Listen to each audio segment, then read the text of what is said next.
Ngayon naman nakakilig na showbiz chika tayo mga kapuso tungkol sa very visible na naman na tambalan ni Ding Dong Dantes at Marian Rivera.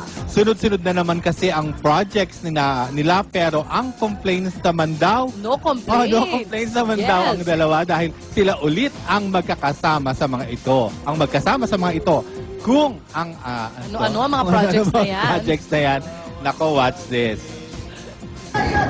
Ding Dong Dantes at Marian Rivera, kilig na kilig sa isa't isa. Sa story conference ng pinakaabangang balik tambalan ni Ding Dong at Marian na Endless Love, halatang halata na in love sa isa't isa ang real-life couple.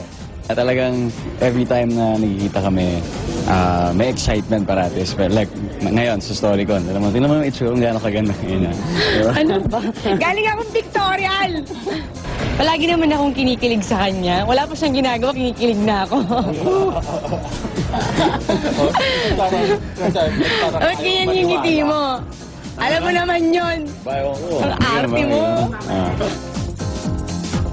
Punong-puno ang sked ni Ding Dong at Marian ngayon, bukod sa kanilang pelikula na You To Me Are Everything at susunod nilang primetime show, ang remake ng Korean novelang Endless Love. Meron din silang concert sa ibang bansa. Patunay lang yan ng tagumpay ng kanilang love team. Kaya naman hindi maiwasan ang mga samot-saring intrigang ipinupukol sa kanila. Lalo na ang intrigang may attitude problem daw si Marian Rivera.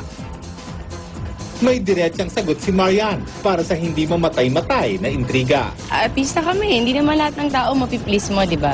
Importante sa akin, yung mga nakapaligid sa akin, lalo na si Dong, naniniwala sa akin. Full support naman si Ding Dong para sa kanyang sweetheart. Siguraduhin lang nilang tama yung sinasabi nila dahil kung hindi, manda sila. Talaga may gano'n.